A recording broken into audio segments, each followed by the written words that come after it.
પશુ પક્ષીઓ બોલે ચાલે છે એની ભાષામાં એ હરે ફરે છે.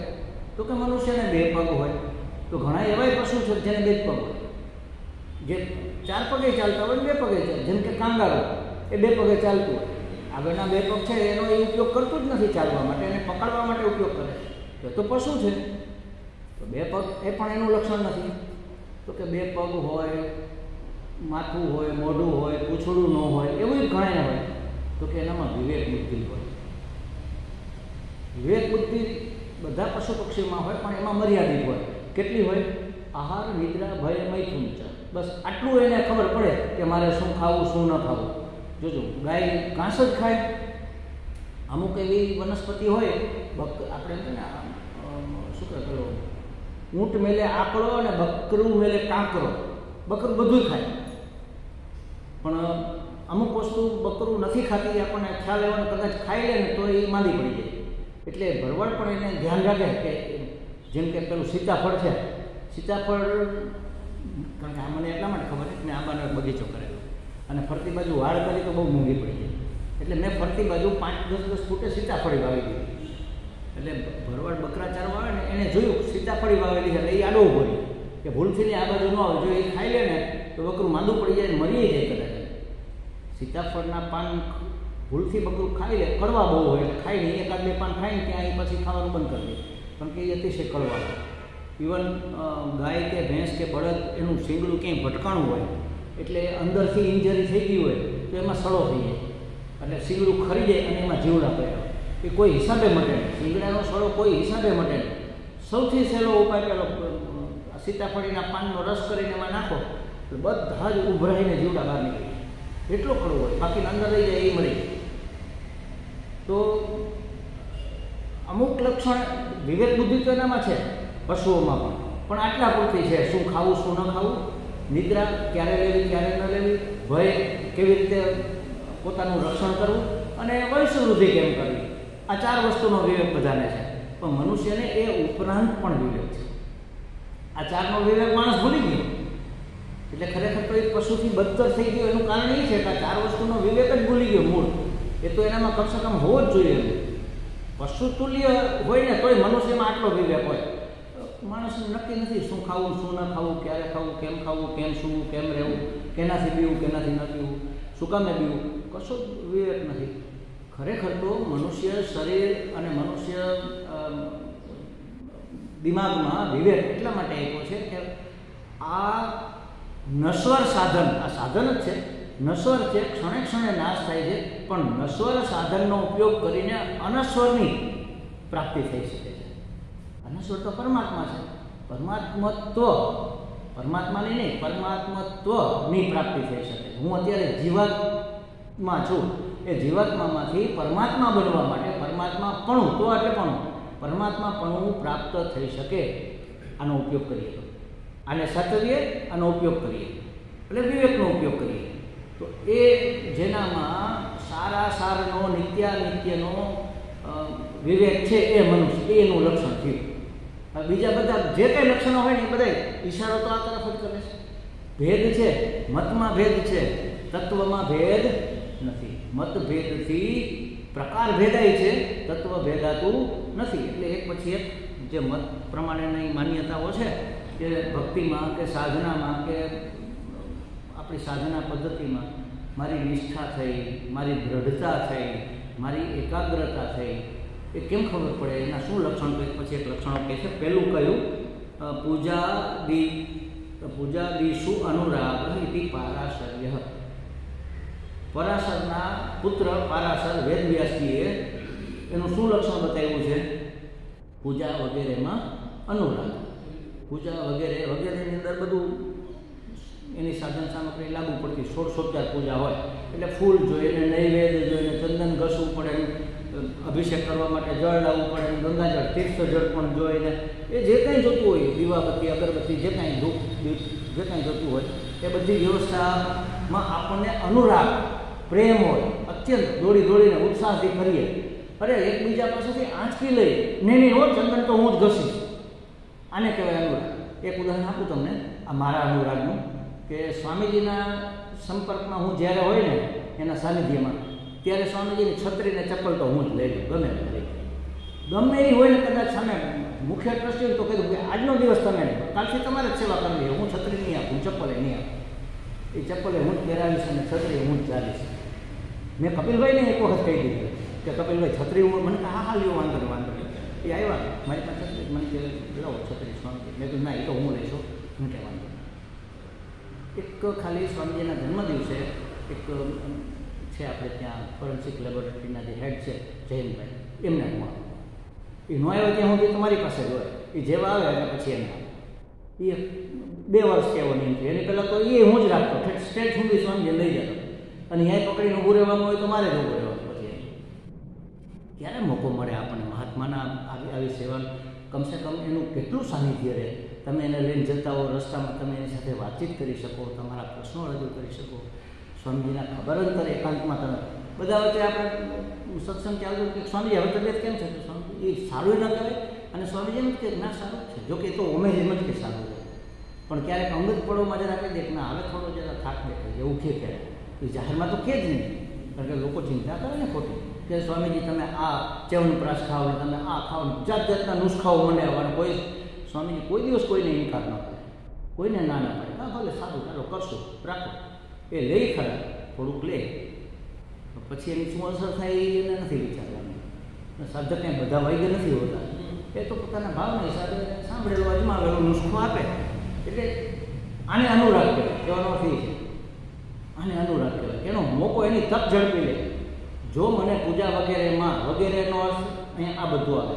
મને જો રસ હોય, મને રુચિ હોય, મને પ્રેમ હોય, મને અનુરાગ હોય, તો એ બધું હું જ કરું. લાવો લાવો ચંદન હું જ ઘસીશ, એ મારા ભાગનું જ છે, કાંઈ બીજોને મારે જ ઘસવાનું, ભલે ઘસીને વાટકો હું ભરીશ. એવું નાનો હતો ત્યારે આવું કરતો. રામ મંદિર હોય ને ગામમાં, તો ગામનો ચોરો હોય, રામજીનો ચોરો હોય, તો સાંજે આરતી થાય સંધ્યાકાળે. સવારની આરતીમાં તો આપણે કંઈ સ્કૂલે હોય, કાં સૂતા હોય, કંઈ નક્કી ન હોય. સાંજની આરતીમાં પહોંચી જાવ સૌથી પહેલાં. જેવો આમ શંખ વાગે ને એટલે બજારમાં બહાર જ બેઠા હોય, શંખ વાગે એટલે દોડીને અંદર લઈ જાય. જઈને પહેલાં સૌથી પહેલાં શું કરવાનું, નગારાની દાંડી લઈ લેવાની. નગારું હું જ વગાડી છે, અને એમાં આપણને મજા આવે, આનંદ આવતો હોય નગર વગાડવામાં. એનું સંગીત, એનો તાલ, એની સાથે પૂજાની પેલી આરતી ફરતી હોય, ઘંટડી વાગતી હોય, અને બહુ અતિ આનંદ આવે. મને તો ખરેખર ખૂબ જ આનંદ આવતો. મને નાનપણની આ એક વાત એકદમ દ્રઢપણે આમ યાદ કરું ને, મને તાદૃશ્ય થાય કે જો આ છે અને હું નગારો વગાડું છું, એવું યાદ આવે આપણને. એ અનુરાગ, પૂજા આદિશું અનુરાગ. જો એમાં અનુરાગ થયો સમજી લેવાનું કે મને આરતીમાં નિશ્ચયની દ્રઢતા થઈ, એક આરતી તો કરવી છે. ત્યારે ભક્તિ ખબર ન હોય, આરતી ખબર હોય, આરતી તો કરવી. ગમે એની ભૂખ લાગી હોય ને, મારા બા તો એ આરતી થયા પહેલાં જમવા આપે જ નહીં. એ કે હજી આરતી નથી થઈ, એટલે ટૂંકમાં ભગવાનને ભોગ નથી ધરાયો, એની પહેલાં આપણે કેમ ખવાય. એટલે ગમે બાળકોને રોંઢે તમને આપી દે થોડું ઘણું કાંઈ, રોંઢી પૂરતું. ખિસ્સામાં દાળિયા મુઠ્ઠી ભરી ખિસ્સો ભરી દે, શેકેલી સિંગ ભરી દે, અને એ કૂદકો મારે નીકળી જાય, ચડીના ખિસ્સામાંથી ખાતા જાય અને રેમે રાખી. પણ રમીને આપીએ એટલે એમ કે હાથ પગ ધોઈને હમણાં આરતી થશે, એટલે હાથ પગ ધોઈને ભાગવું સીધો નગારો વગાડો. ત્યાંથી આવું પછી જમવાનું તૈયાર હોય, રેડી એકદમ થાળી પીરસેલી હોય. ઇવન તરત જેવી આરતી પૂરી થાય બા તરત બધાની થાળીઓ પીરસી નાખે, બધાને બેસવાની વ્યવસ્થા થઈ જાય, બાપુજી બેસી જાય, બાજુમાં જઈને દોડીને આપણે આવી બેસી. એટલે આ અનુરાગ છે. કહેવાનો અર્થ એ છે કે એની બધી જ વિધિ વિધાનોમાં, બધી જ ક્રિયાઓમાં અનુરાગ. હવે અનુરાગ એટલે શું આપણને સમજે, એટલા માટે ઉદાહરણ આપ્યા. એના પછીનું જે છે વાક્ય સૂત્ર, એમાં અહીંયા આપણે કોઈ ચાથી કથા આદિસુ ઇતિ ગર્ગ. હવે આમાં જુઓ, આ વાક્યમાં એવી વિચિત્રતા છે, વિચિત્રતા ન કહેવાય, આ શૈલી છે શાસ્ત્રની, પણ એને સમજવા માટે એમાં કેટલા શબ્દો અધ્યાહાર છે એ આપણે જરા યાદ કરવું પડે. કથા આદિસુ ઇતિ ગર્ગ, આમાં 6 થી 7 શબ્દો ઘટે. હવે આ કેમ સમજાય? આનો ખાલી અર્થ એટલો થાય કથા વગેરેમાં ગર્ગ. હવે શું થઈ જાય? કથા વગેરેમાં ગર્ગ. હવે કથા એટલે કેની કથા? ભગવત કથા એમ કહેવું પડે. ભગવાનની કથા, બાકી સંસારની કથા તો ચાલે જ છે ને, એમાં મને અનુરાગ હોય શું કામ મને? કથા આદિ શું એટલે ભગવત કથા. આદિ એટલે શું? કથા, વાર્તા, કથા, ચર્ચા, પાઠ વગેરે બધું ન લઈ, પણ એકાદ તો આપણે લેવું પડે ને ભેગું. કથા, વાર્તા, કથા, ચર્ચા, આદિ એવું કરીને લેવું પડે ને. ભગવત કથા, વાર્તા, આદિ શું, પછી અનુરાગ શબ્દ મૂકવો પડે, વગેરેમાં અનુરાગ. ઇતિ એ ભક્તિ શું નિશ્ચય દાર્ઢ્ય, ભક્તિ વિશે નિશ્ચયની દ્રઢતા. ઇતિ ગર્ગ, એવું ગર્ગ માને છે, એવું ગર્ગાચાર્ય માને છે કે ભક્તિ, ભગવાનની કથા અને એની ચર્ચામાં અનુરાગ હોવો એ ભક્તિમાં નિશ્ચયની દ્રઢતાનું લક્ષણ છે. હજી લક્ષણ રહી ગયું શબ્દ, હજી 7મો મૂકવો પડે.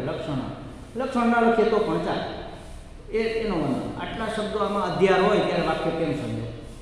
આગળ પાછળનો રેફરન્સ ન હોય ને તો આ વાક્ય સમજાય. કયું પ્રકરણ ચાલે છે? ભક્તિમાં નિશ્ચયની દ્રઢતા. એટલે જે વાત કરશે ને એ એના અનુસંધાને થાય. એટલે આપણે એ સમજી જ લેવાનું, ભક્તિમાં નિશ્ચયની દ્રઢતા. ભક્તિ એટલે ભગવાનની ભક્તિ, એ પણ સમજી લેવાનું. એટલે ભગવદ ભક્તિમાં નિશ્ચયની દ્રઢતાના લક્ષણ વિશે વાત કરે છે. તો કયું લક્ષણ કીધું અહીંયા?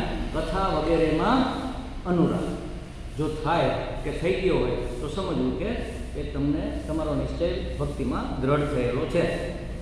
ભગવત કથા ચર્ચા આદિષુ અનુરાગ ઇતિ ભક્તિષુ નિશ્ચય દાઢ્ય ઇતિ ગર્ગ.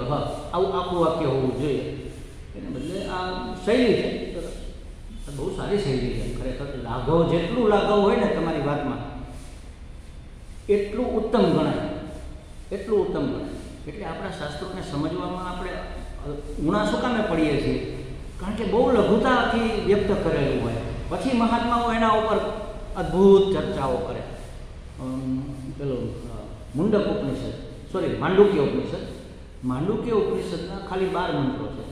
ખાલી 12 મંત્રો, નાના નાના, એ બહુ મોટા નથી. એક બે તો સાવ નાના છે, બાકી અમુક છે 2-3 લીટીને એવા. એ 12 મંત્રો સમજવા માટે એક વખત આપણા માટે જ હનુમાનજી તો પરમ જ્ઞાની હતા. એટલે હનુમાનજીએ રામજીને પૂછ્યું કે પ્રભુજી, મુક્તિનો માર્ગ શું? તો કે જ્ઞાન પ્રાપ્તિ. તો જ્ઞાન ક્યાંથી પ્રાપ્ત થાય? તો કોઈ ઉપનિષદોનો અભ્યાસ કરો, 1008 ઉપનિષદનો અભ્યાસ કરો. અરે ભગવાન, 1008 ઉપનિષદ તો 8 જન્મે ન પૂરા થાય. અભ્યાસ એટલે ખાલી વાંચી જવા નહીં, એને વારંવાર વાંચીને જીવનમાં ઉતારવા, એને સમજવા. કંઈક આપણે કંઈક વ્યાજબી કરો, ભગવાન કે કંઈક થોડુંક કંઈક ઓછું કરો. તો કે 108 ઉપનિષદ એ બહુ વધારે. તો કે 12 ઉપનિષદ, ચાલો 12 ઉપનિષદ કરો. 10 શંકરાચાર્ય જેના ઉપર ભાષ્ય કર્યું છે એ, અને એ સિવાયના 2 કહેવામાં આવે છે, કૈવલ્ય ઉપનિષદ અને એટલે એ 12 ઉપનિષદ તમે કરો. તો કે હા, એટલું તો થઈ શકે, પણ માની લો કે મને તો સેવામાંથી એટલો સમય નહીં મળે, તો હજી એનાથી કંઈ ઓછું થાય ખરું? તો કે માંડુક્ય એકો અલમ. માંડુક્ય એક જ પૂરતું છે, એક માંડુક્ય કરનાર. હવે એનાથી ઓછોનો પ્રશ્ન નથી. 12 મંત્રોનો ખાલી એક ઉપનિષદ છે. એટલું જો તમે સમજી જાઓ, સમજવું એટલે જાણી લેવું અને માની લેવું, 2 વસ્તુ સમજવામાં આવે. માનજો, આપણે જાણી તો લઈએ છીએ, જાણતે તો સબ હે, માનતા કોણ છે? માનવું પણ જોઈએ ને. જે જાણ્યું એ જ પ્રમાણે જીવનમાં ઉતરવું જોઈએ, ત્યારે એને સમજ્યા કહેવાય. તો એ ઉપનિષદ તમે સમજી લો તો તમારી જ્ઞાન પ્રાપ્તિ થઈ જાય, અને તો મુક્તિ પણ થઈ જાય.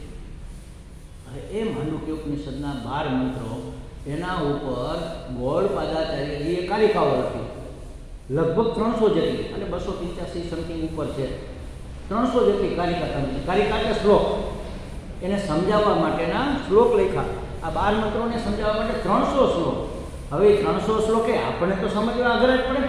એટલે મહાત્માઓએ એના ઉપર વિવેચનો કર્યા, પ્રવચનો કર્યા, વિવેચન કર્યા, અનુલેખન કર્યા, બધા મહાત્માઓએ. અને બધાનું અર્થઘટન કાંઈક ને કંઈક વિશેષતા ધરાવતું હોય.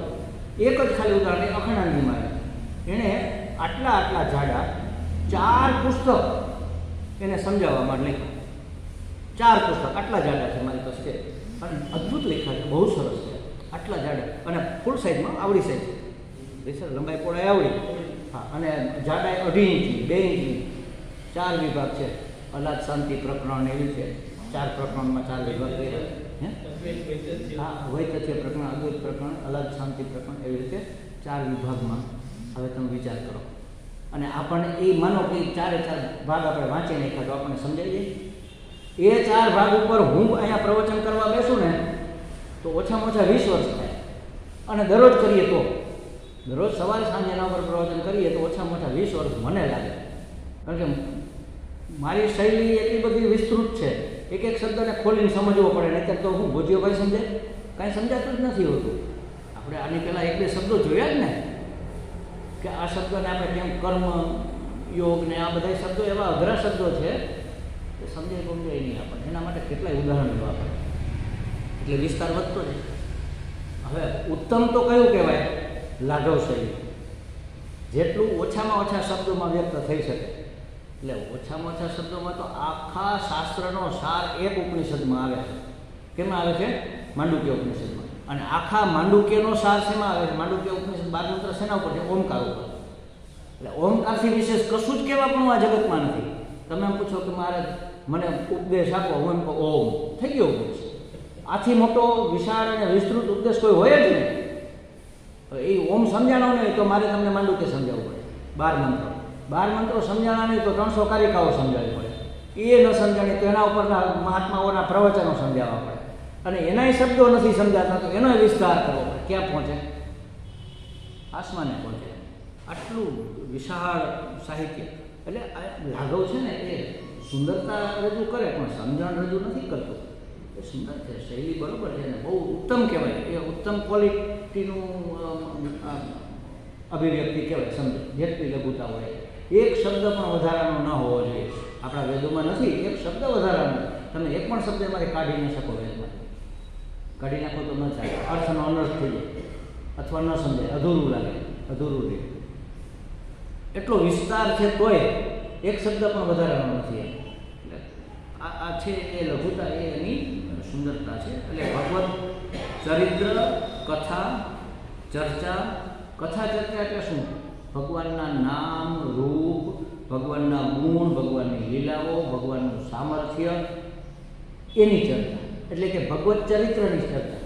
ચરિત્ર એટલે આ બધું આવે. એનું નામ શું, એના રૂપ કેવું, એનું વર્ણન આવે, એના ગુણ ક્યાં, એનું વર્ણન આવે, એને કેવી કેવી લીલાઓ કરી અવતાર લઈને એનું વર્ણન આવે. એ ભગવાનમાં કેવું સામર્થ્ય હોઈ શકે. જો સામર્થ્ય શબ્દ સમજવા જેવો છે. સામર્થ્યમાં બધું જ આવે. શક્તિ આવી જાય, જ્ઞાન આવી જાય, પહોંચ આવી જાય, વગ આવી જાય, તમારું પદ આવી જાય, બધું એને કહેવાય સંપૂર્ણ તમારી તાકાત. પછી શારીરિક તાકાત, માનસિક તાકાત, સામાજિક તાકાત, વૈચારિક તાકાત, એ બધી જ તાકાતો જેટલી ભેગી થાય એ બધાને એક શબ્દમાં કેવું હોય તો સામર્થ્ય. હવે આ શબ્દ આમનામ 1000 વખત આપણી સામે આવ્યો હશે, આપણે એને આવી રીતે સમજાતા ક્યારે? તો તકલીફ આ છે, આપણે નથી સમજી શકતા. અને મહાત્મા લોકોને બધા માને છે કે આપણે સમજી ગયા, એટલે અધૂરું રહે છે. નથી સમજતા એમાં એનો દોષ નથી, આપણું અંતઃકરણ શુદ્ધ નથી. જેનું અંતઃકરણ શુદ્ધ હોય ને એને આ બધું સૂજે. એનો ઉત્તમ ઉપાય છે, આપણા શાસ્ત્રોમાં એ બતાવ્યો છે. અંતઃકરણ શુદ્ધ કેદી થાય, ત્યાં સુધી શું કરવું, ત્યાં સુધી ન સમજાય તો કેમ બને. એટલે શ્વેતાશ્વેતર ઉપનિષદમાં અંતિમ મંત્ર તમે વાંચો, એમાં લખ્યું છે કે તમે ભગવાનને જેટલી શ્રદ્ધાથી માનો છો એટલી જ શ્રદ્ધાથી અને એ જ સ્થાને, ભગવાનના સ્થાને જો તમે તમારા ગુરુજીને માનશો તો શ્રુતિ એનો અર્થ એની મેળાએ અભિવ્યક્ત કરશે. સમજો, તમારા હૃદયમાંથી એનું સ્ફુરણ થશે શ્રુતિના અર્થનું. શ્રુતિ એટલે આ બધું ઉપનિષદો, વેદના અર્થનું આપણા હૃદયમાંથી ઓટોમેટિકલી સ્ફુરણ થશે. અને મને એનો અનુભવ છે. મને તો આ બધા શબ્દો ક્યાંય આપણે ભણવા નહોતા ગયા, ક્યારેક આવ્યો ક્યારેક ન આવ્યો, ચિંતન કરતાં કરતાં ઓટોમેટિકલી અંદરથી સ્ફુરે આપણે. અને એ સ્ફુરવાનું કારણ આપણું અંતઃકરણ શુદ્ધ થયું. શુદ્ધ થવાનું કારણ આપણે ગુરુને દેવના સ્થાને માન્યા, ભગવાનના સ્થાને. આપણા ઈષ્ટદેવ અને ગુરુમાં કોઈ ફેર ન હોય, બેનું સ્થાન સમાન હોવું જોઈએ. તો શ્રુતિ એના શબ્દો એની મેળાએ તમારા હૃદયમાં એનું સ્ફુરણ કરે. જો તો આ સામર્થ્ય શબ્દ કે વગેરે આવા શબ્દો આપણને કુદરતી રીતે સમજાય. તો કહે છે કે સામર્થ્યની ચર્ચા કરવી. અચ્છા, હવે જે શુદ્ધ ભક્તો હોય એ ગમે એ ચર્ચા ન કરે, એ દિવ્ય વિષયોની ચર્ચા કરે. શુદ્ધ ભક્તિમાં લાગેલા શુદ્ધ ભક્તો હોય. શુદ્ધ એટલે કેવા? શુદ્ધ એટલે પવિત્ર. એમાં બીજું કાંઈ ભરેલું ન હોય, માત્ર ભક્ત જ હોય. પછી પતિ કે પત્ની ન હોય, એમ એટલે છૂટાછેડા ન લઈ લીધા હોય, પણ એ ભૂમિકામાંથી બહાર નીકળી ગયા હોય. લોકો ભલે એમ સમજે કે આપણા તો રમાબેનના પતિ છે, પણ એ પોતે રમાબેનના પતિ પોતાની જાતને ન માનતા હોય. કહેવાનો અર્થ એ છે. ખ્યાલ? એટલે એ શુદ્ધ ભક્ત એ દિવ્ય ચર્ચાઓ કરતા. હવે દિવ્ય એટલે શું? જે સાંસારિક ન હોય એ દિવ્ય. દિવ્ય એટલે દૈવી. દેવ ઉપરથી શબ્દ બન્યો. દેવ એ પ્રકાશમાન શબ્દ ઉપરથી બન્યો છે. એકદમ પ્રકાશિત હોય. એટલે તમે જોજો આપણા દેવતાઓની પાછળ આમ તમને પ્રકાશનું ચકરડું જોવા મળે હોય ને, પાછળ આમાં એનો તેજો વલય હોય. એટલે આપણે એટલે આપણા ગુરુઓની પાછળ પણ આપણે ફોટામાં આવું કરીએ, કારણ કે આપણે એને દેવ માનીએ. જો સ્વામી ચિન્મયાનંદજીનો ફોટો જુઓ તમે, પેલા શિવાનંદજીનો ફોટો જુઓ, એની પાછળ સફેદ વલય છે ને પ્રકાશનું. સફેદ હોય, પીળું હોય, કેસરી હોય, ટૂંકમાં પ્રકાશિત એક વર્તુળ હોય એની પાછળ. એટલે એ દેવ ઉપરથી શબ્દ બન્યો દિવ્ય. હવે એ દિવ્ય એટલે દૈવી, સાંસારિક નહીં, જાગતિક નહીં, દૈવી ચર્ચાઓ કરે. મારા જીવન સાગર ઘાટ રે મને કોણ બતાવે વાર. જીવન સાગરનો ઘાટ, સાગરના અંદર અંદર જવું હોય તો ઘાટ ઉપરથી જવાય ને, નદી પાર કરવી તો ઘાટ ઉપરથી જવાય ને. કોણ ઘાટ હોઈ શકે? જીવનસાગરનો ઘાટ કોણ હોઈ શકે? સદગુરુ. એના સિવાય એટલે જો એ ઘાટ હોય, પાર ઉતારનારો હોય, તો એ તો દિવ્ય જ હોવા જોઈએ ને. દિવ્ય ના હોય તો એની પહોંચ સાગર નદી પાર કરવાની ગમે એની હોય, પણ સાગર પાર કરવાની કેવળ કંઈ બધાની થોડી હોય. ભગવાનને પણ આપણે આવી જ અર્ચના કર, મારા દલ દેવળના દેવ રે. આ જ પ્રાર્થના આપણે એને કહીએ, મારા દિલના દેવળમાં રહેલા હે દેવ, તને કેમ કરીને રીઝાઉં, તને કેમ રાજી કરું. અંદર મારું અંતઃકરણ ક્યારે રાજી થાય? સત્કર્મ કરું તો, પરોપકાર કરું તો. તમે કાંઈ નહીં, હાવ ક્ષુલ્લક પરોપકાર. તમે જતા હો, કોઈ આગળ જાય છે, કોઈ ભાઈ આગળ જાય છે, એનો રૂમાલ આમ ખિસ્સામાં કંઈક કાઢવા ગયા ને પડી ગઈ, અને કે ભાઈ તમારો રૂમાલ પડી ગયો, એટલે એમ કે હા બરાબર, મારું ધ્યાન નહોતું, એટલે એમ જતા ભલે તમને થેન્ક યુ નથી, તો તમને અંદર કેટલો રાજીપો થાય છે એ યાદ કરજો. હા, કાંઈક આપણે બહુ સરસ કામ કર્યું એવું થાય. સત્કર્મથી તરત જ તમસ નિવૃત્ત થાય, તરત ઓન ધી સ્પોટ રજસ તમસ જાય અને સાત્વિકતા વધે. આ સત્કર્મ કરવું એ દિવ્યતા છે. એટલે એવા સતની ચર્ચા કરે, દિવ્ય વિષય ઉપર ચર્ચા કરે, એટલે દિવ્ય વિષયોની ચર્ચા કરે, સાંસારિક વિષયોની ચર્ચા કરે જ નહીં. હવે દિવ્ય તો સમજ્યા, સાંસારિક એટલે શું ખ્યાલ આવ્યો તમને? સંસાર એટલે આ દેખાય છે એ સંસાર નથી. આ જે છે એ તો જગત છે. જગત અને સંસાર બે જુદી વસ્તુ છે. સમજવા માટે આમ ભલે એક જ આપણે કહેતા હોય. પંચદશીમાં મહાત્માજીએ આનું વિશ્લેષણ કરેલું છે. તમે ક્યારેક ભણ્યા હો તો તમને યાદ હશે કે બે જાતની સૃષ્ટિ છે. એક જીવ સૃષ્ટિ અને બીજી ઈશ્વર સૃષ્ટિ. ઈશ સૃષ્ટિ કે ઈશ્વર સૃષ્ટિ છે. તકલીફ ઈશ્વર સૃષ્ટિ કરતી જ નથી. ઈશ્વર સૃષ્ટિ એટલે ઈશ્વરે જે કાંઈ સર્જન કર્યું છે બધું બરોબર જ છે, અને એના હિસાબે કોઈ દિવસ કોઈને તકલીફ પડે એવું બને જ નહીં. ઇમ્પોસિબલ છે, કોઈ દિવસ બને જ નહીં. તો તકલીફ કોણ કરે છે? જીવ સૃષ્ટિ. જીવ સૃષ્ટિ એટલે શું? જીવમાં ક્યાં એવી તેવડ છે કે કંઈ સર્જન કરી શકે? પણ સર્જનનો અધ્યારોપ તો કરી શકે ને. એક ફૂલ છે, ફૂલ ખીલું, એ ભગવાને એને ખીલાવ્યું, મેં જોયું, પછી મેં નક્કી કર્યું કે આ ફૂલ સારું કે નહીં સારું, મને પસંદ કે નહીં પસંદ, યોગ્ય કે અયોગ્ય. મેં મારા રાગ દ્વેષનું એના ઉપર આરોપણ કર્યું. આ વાત કંઈ ફૂલ હોતા હશે? અને બીજાને કે કેવું સરસ ફૂલ છે, અને આવું કંઈ ફૂલ હોય, આમાં કંઈ ફૂલ પણ જ નથી લાગતું મને તો. ફૂલ તો ગુલાબનું, ફૂલ તો કમળનું, આવું આપણને આટલું કેમ થયું? અમુક પારિજાતના ફૂલ તમે જોયા છે ને, એકદમ ઝીણા, સાવ આ નાકના દાણાનું પેલું હીરો હોય ને એટલા જ અમથા, જરાક જ અમથા હોય, પણ એટલી સરસ સુગંધ હોય એની અંદર. મને તો ગમે પારિજાતના ફૂલ. અમે તો હું જ્યારે કોલેજમાં હતો ને, કોલેજ પછી પણ નોકરી કરતો ત્યારે પણ પૂર્વાશ્રમમાં, ત્યારે અમે ગઝલ નામનું સામયિક ચલાવતા, રાજકોટથી નીકળતું પાક્ષિક 15 દિવસે. એનો હું તંત્રી હતો. એટલે એમાં એક કોલમ અમે એવી રાખી, પારિજાતના ફૂલો. એટલે જુદા જુદા કવિઓના સારા સારા શેર હોય ને એ એમાં આપણે મૂકીએ, સારી પંક્તિઓ, શાયરીઓ એ બધુંમાં મૂકીએ. એટલે પારિજાતના પુષ્પો એવું એનું ટાઇટલ હતું. એટલે મને તો અત્યંત ગમે, પણ કોઈને કે આ આવું થોડું ફૂલ, આટલું કંઈક આવડું તો હોવું જોઈએ ને એમ.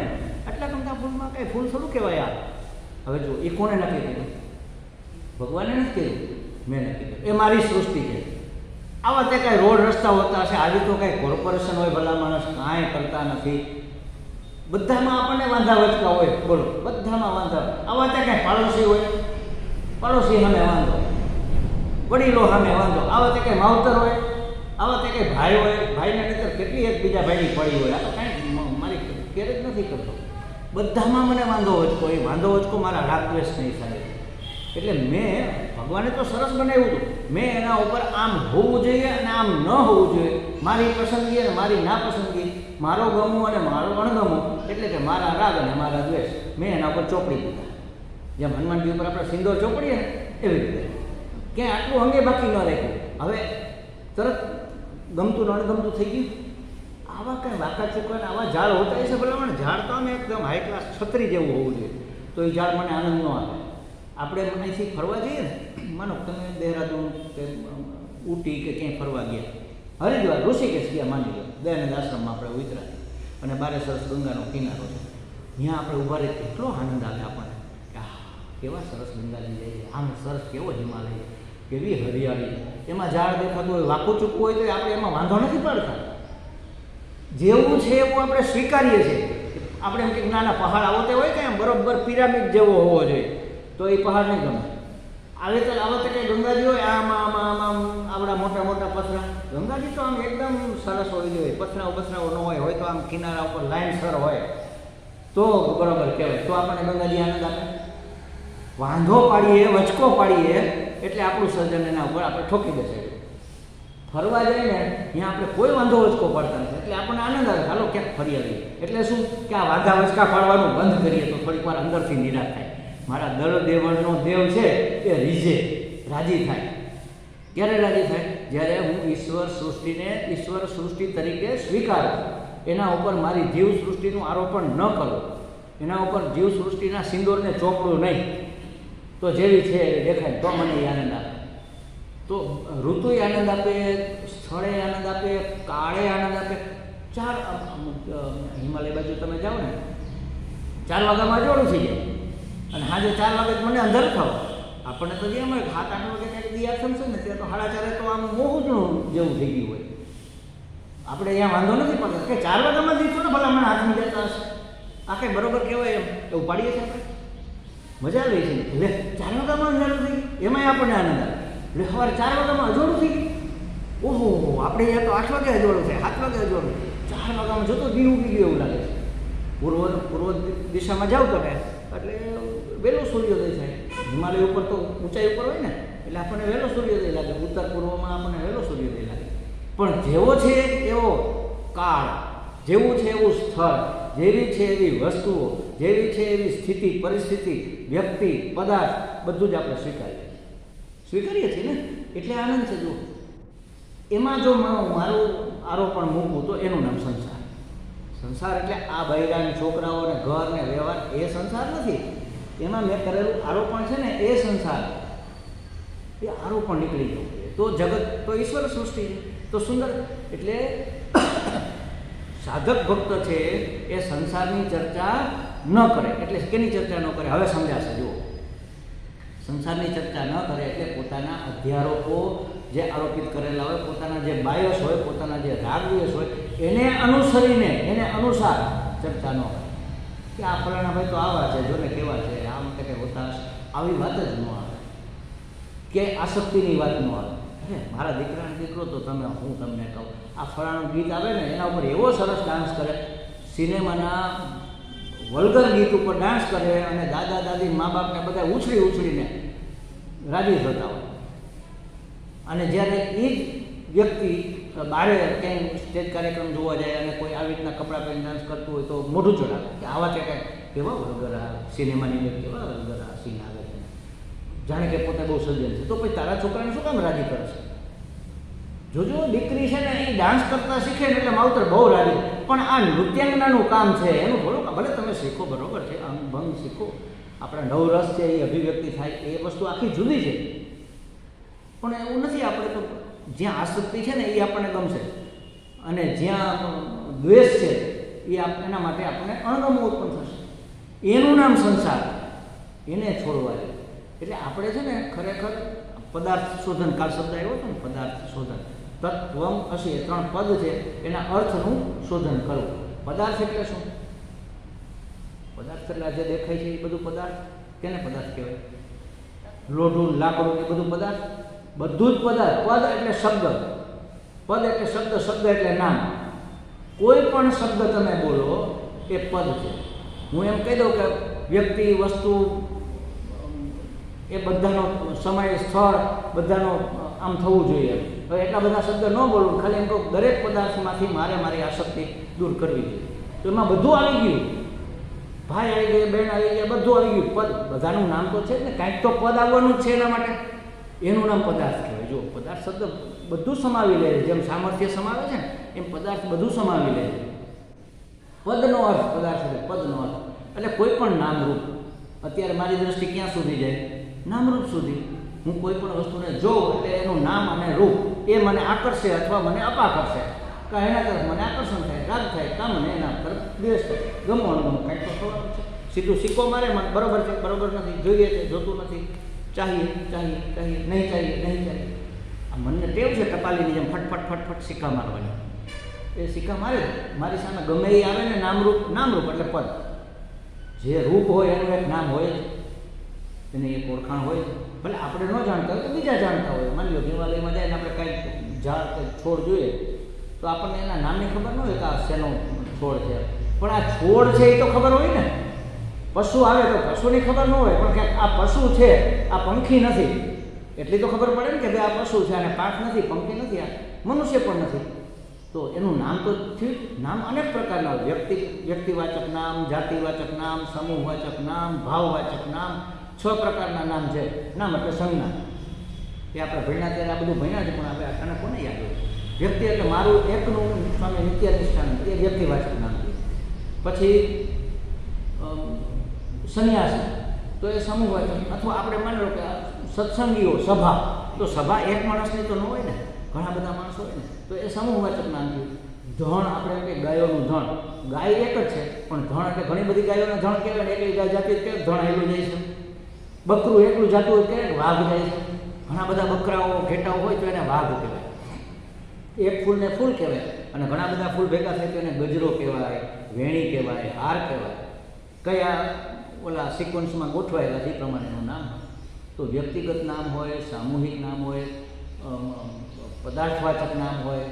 જેમ કે કેરોસીન છે, એ બધા પદાર્થ. પેલા કેરોસીન છે, કઢી છે, દાળ છે, આ બધા શું કહે છે એને આપણી ભાષામાં પદાર્થ નહીં, વ્યંજન ને. એટલે ટૂંકમાં કેરોસીન ક્યાં વ્યંજન? હા, એટલે એને પદાર્થ, એનું નામ જે હોય એને પદાર્થ.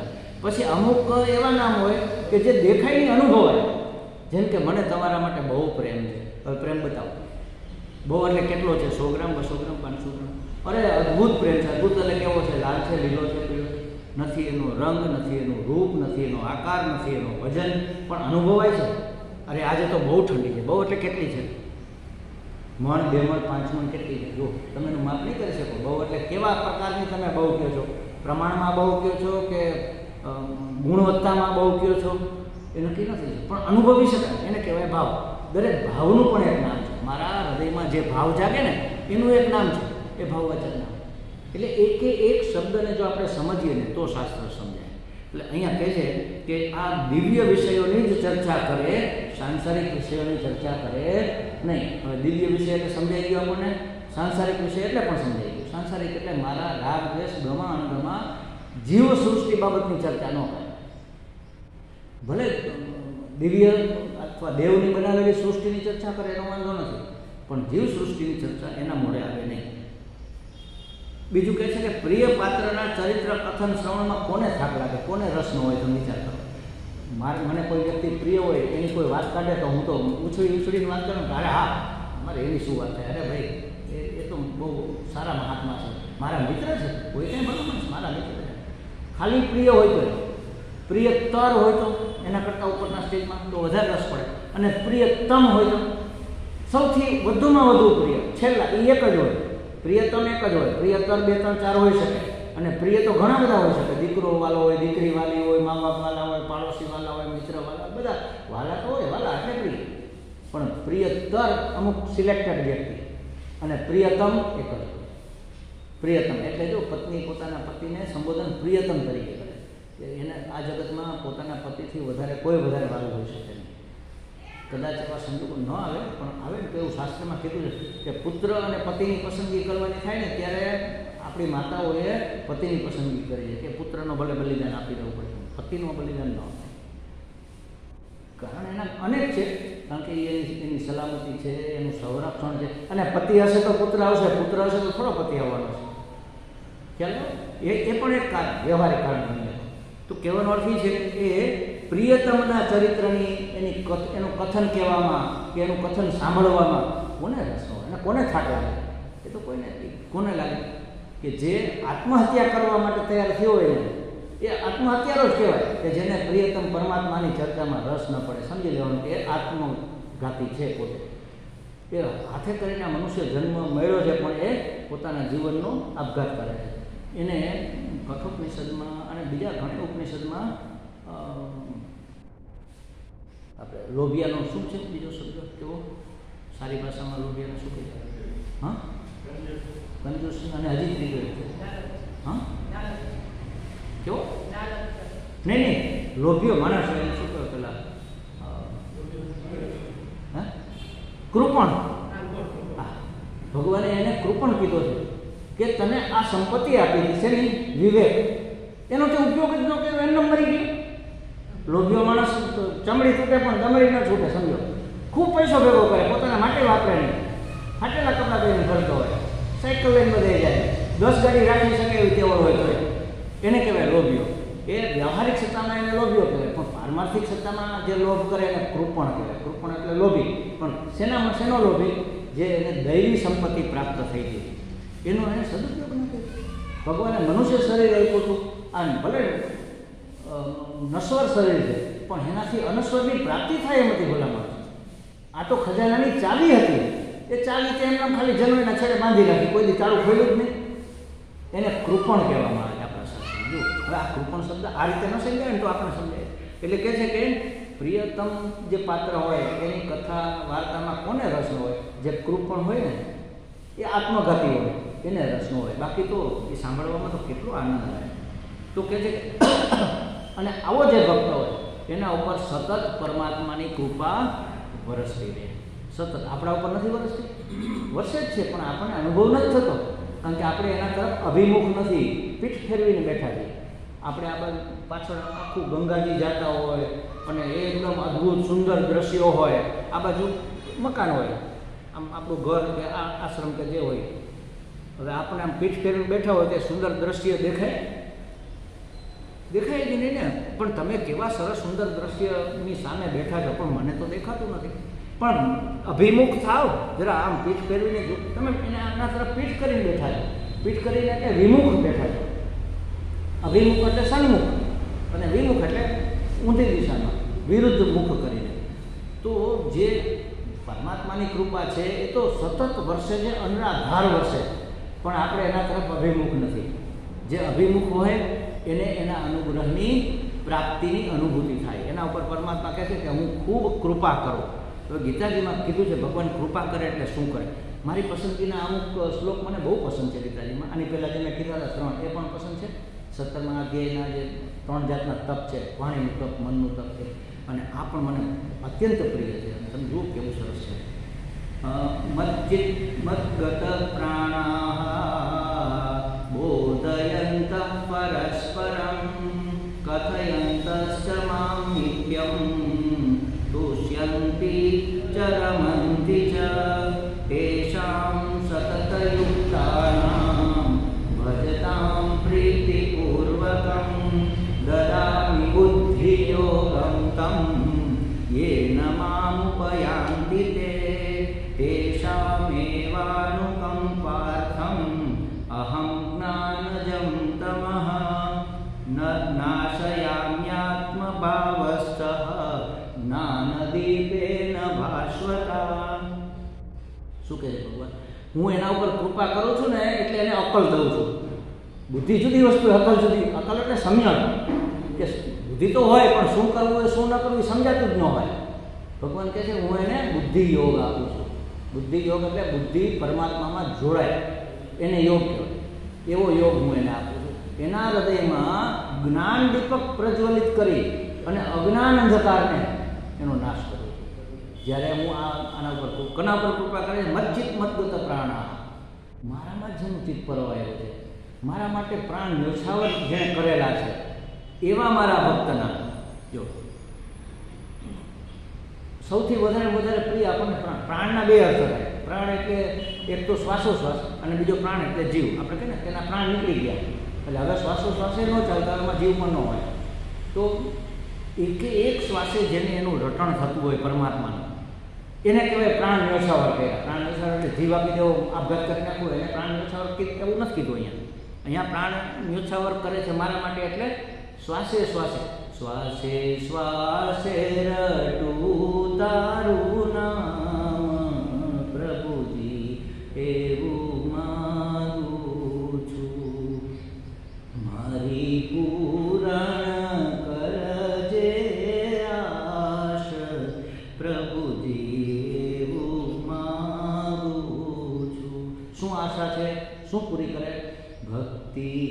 કરતા છૂટે મારા પ્રાણ પ્રભુજી.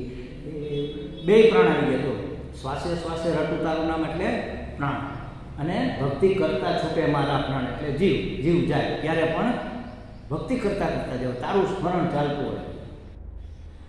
એ સ્થિતિ મને આપજે. આનું નામ ભક્ત છે. આવો ભક્ત ભગવાન કે મને અત્યંત પ્રિય છે. મારો આત્મા જ છે, એટલે કે હું પોતે જ છું એ. અને ત્યારે હું એનો ઉદ્ધાર કરું છું. એટલે કેવી રીતે ઉદ્ધાર કરું? બુદ્ધિ યોગ આપું છું, એના હૃદયમાં સમજણનો દીવો પેટાવું છું. એટલે હવે એ માણસ દુઃખી થશે નહીં. બધી સમસ્યાઓનું સમાધાન થઈ ગયું. જ્ઞાન છે, બધી સમસ્યાઓનું સમાધાન છે.